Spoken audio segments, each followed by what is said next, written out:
tendo a oportunidade de poder não só rever, mas cultuar o Senhor, o pastor Alessandro, com a irmã Graça, a irmã Regina, a reverenda Deusa, Silvestre, algumas pessoas que foram base no meu ministério. Esse ano eu estou fazendo 21 anos que eu voltei para o caminho do Senhor. E passamos ali mais ou menos 6, 7 anos juntos, né? Graças àquele quartinho lá, hoje eu sou o que sou. Graças a Deus.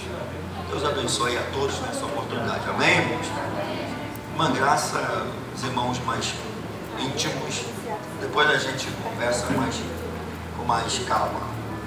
Amados, nós fizemos a leitura desse texto da Bíblia, que acredito ser conhecido de todos, não simplesmente porque eu fiz a leitura, mas porque são palavras de Jesus. É um dos textos que fala de Jesus, fala dos seus milagres, fala dos seus feitos. Sendo assim, é algo bem conhecido de todos, pelo menos pelas duas vertentes que a Bíblia apresenta, a linha de conhecimento, ou lendo ou ouvindo. Se você não leu, certamente você ouviu. Esse texto é quase que impossível num culto, principalmente na Assembleia de Deus, conduzir, pregar e não falar sobre esta história, sobre esse personagem, sobre esse século. Então o que eu quero deixar claro para você é que o que eu vou falar essa noite é bem simples, porém é carregado de Deus. Carregado de Deus. Esse texto fala de Jesus, o contexto dele vai deixar claro para nós que Jesus tinha pressa. Jesus estava com pressa. A pressa de Jesus é porque essa semana que está ocorrendo esse acontecimento é a última semana, chamado como a semana da preparação ou das preparações da Páscoa. São os dias que estão antevendo o grande dia da grande profecia da crucificação, da morte, como também da ressurreição. Então esse texto vai deixar claro para nós que Jesus tem pressa, ou Jesus estava com pressa. Sendo assim, entendendo desta forma, conforme o texto explica, a gente precisa entender que se Jesus tem pressa, geograficamente, esse trajeto, ou esse caminho que Jesus faz aqui, não está pré-determinado na eternidade, digo eternidade, no tempo em que Jesus vive para os dias futuros. Não está prescrito no ato profético de Jesus. Essa entrada em Jericó, ela certamente não aconteceria por algumas razões, dentre elas porque esse caminho é um caminho de perigo. O caminho da cidade de Jericó, ou que passa pela cidade de Jericó, é um caminho de perigo, pois esse caminho aqui já havia sido falado, ou vai ser falado por Lucas, que é um caminho de ladrões e salteadores, na parábola do bom samaritano. Esse caminho é o mesmo. Então Jesus, ele quer evitar esse caminho, e alguém pode até questionar, mas por que evitar esse caminho se ele é Deus? Ele é Deus, mas também é homem, e como homem ele quer nos ensinar uma lição da preservação da vida, preservar a vida para cumprir o ministério a fim de ir até o final. Então Jesus ele não vai querer fazer esse caminho. A segunda razão que a gente percebe é que Jesus tem pressa, e dentro da sua pressa não pode haver impedimentos ou algo que venha interromper o seu caminho, o seu destino no tempo oportuno. Nesse tempo, você observa que o texto fala de uma multidão. Porém, se você for analisar o Evangelho de Lucas, fala de duas multidões. Uma multidão que vai a Jerusalém, uma multidão que vem de Jerusalém. A multidão que vai a Jerusalém está indo para sacrificar, porque a Páscoa, ela tinha o dia principal, que era domingo, porém, os dias anteriores eram dias comemorativos, eram dias festivos. Dentre eles, tinha também o dia das ervas amargas, o dia dos pães asmos, e o dia principal, que era o dia da morte do Cordeiro.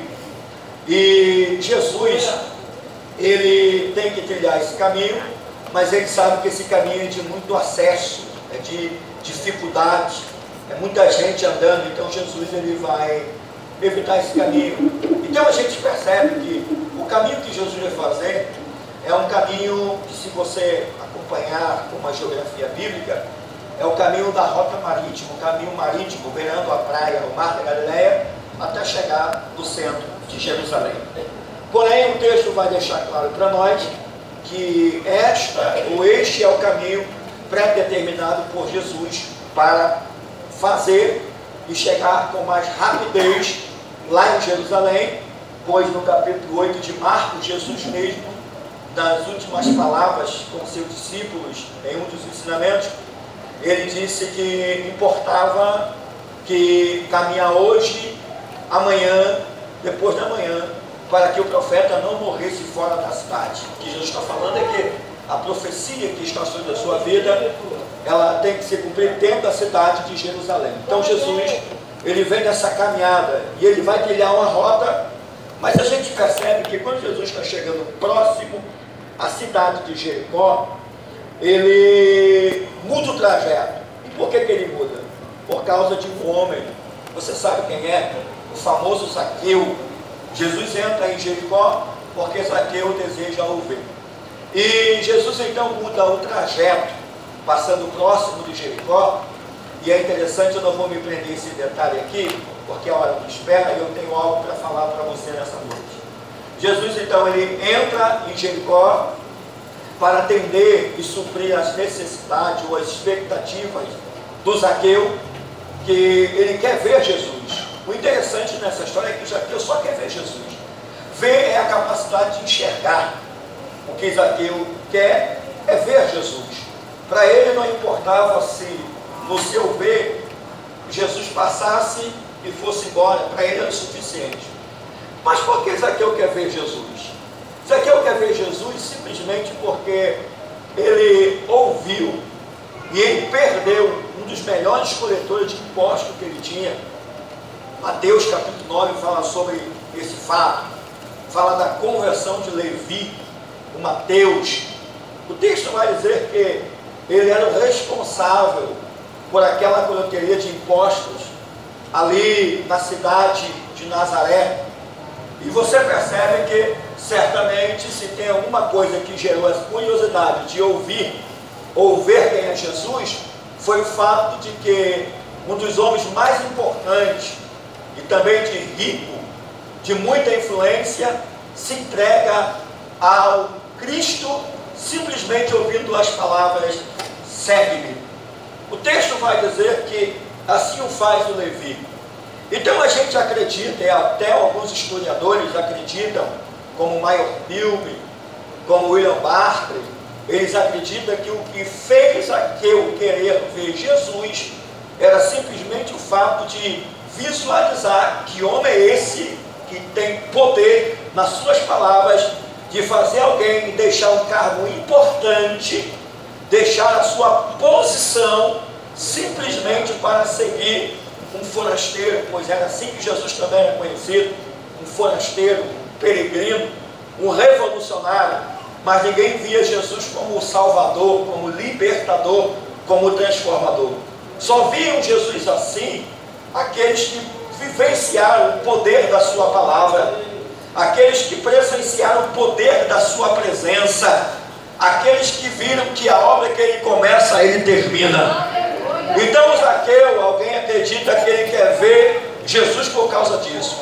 E é interessante, porque eu não posso me deter somente no entender que Zaqueu quer ver, mas eu também preciso querer entender o porquê que Jesus tem tanta satisfação em querer se apresentar a alguém. Amados, só existem algumas linhagens de pensamento sobre isso que eu disse. Dentre elas eu acredito em uma para a gente poder correr aqui. É que quando Zaqueu quer ver, no ato de ver, aquele que conhece o pensamento, Hebreus 4:13, 4:12, vai dizer que a palavra de Deus é como espada de dois gumes. E você sabe que quando fala da palavra, fala do verbo, fala de Jesus. Então a palavra é como espada de dois gumes, e diz que é apta para discernir intenções do coração e fazer grandes juntas e medulas. O que você percebe é que quando o Zaqueu pensa, o Jesus que está passando geograficamente entre 17 a 23 quilômetros de distância da localidade, Jesus está, aonde Zaqueu está mais ou menos isso. Você percebe que Jesus, ele conhece o pensamento do Zaqueu. E não só conhece, ele discerne o pensamento de Zaqueu. Porque uma coisa é conhecer, outra coisa é discernir. Quando eu conheço, eu estou demonstrando que eu sei o que alguém pensa. Mas quando eu discerno, eu estou entendendo a intenção do que alguém está pensando. E você percebe que quando Jesus conhece o pensamento, Jesus discerne o pensamento, que Jesus faz? Muda o seu trajeto, muda a sua rota. Para quem estava com pressa, agora tem tempo para passar em Jericó. Agora tem tempo para dar atenção a Jesus. A gente aprende outra lição aqui, que na pressa do meu dia a dia, na pressa do meu conquistar, do meu querer realizar, eu tenho que dar tempo para alguém. Eu tenho que ter tempo para atender alguém. Atender um filho, atender uma esposa, atender um amigo, atender um necessitado, atender as pessoas que estão em nossa volta. Porque se você não tem carência da atenção de alguém, alguém está tendo a carência de ter alguém ao seu lado, amém? Amém. Então, na sua pressa do viver a vida, tenha tempo para dar atenção para alguém. Que Jesus nos ensina isso. Ele tem pressa, mas na pressa dele tem tempo sempre para dar para alguém. Você pode fazer para alguém? Tenha tempo para dar atenção para alguém. Jesus, ele demonstra e nos ensina isso. Ele conhece o pensamento, ele discerne a intenção do pensamento, e quando ele discerne, ele vai suprir essa necessidade, essa expectativa. Agora, por que Jesus vai fazer isso? Irmãos, eu só tenho uma conclusão a dizer para você. É que quando Jesus discerne a ideia do Zaqueu querer ver Jesus, é porque Zaqueu não queria nada em troca. O Zaqueu não queria nada em troca. Ou seja, Zaqueu não tinha interesse no que Jesus podia fazer, ou podia dar, ou podia oferecer. Aqui eu percebo porque, às vezes, eu, você e nós não temos as nossas expectativas supridas. É porque às vezes nós queremos nos relacionar com Deus por meio da barganha, ou por meio da troca, ou por meio do interesse. Eu quero vir ao culto, quero que ele venha, mas para me dar alguma coisa. Mas o Zaqueu, você percebe, ele só quer ver Jesus. Como seria se todos nós essa noite não viéssemos aqui para pedir, mas viemos aqui para adorar e contemplá-lo na beleza da sua formosura?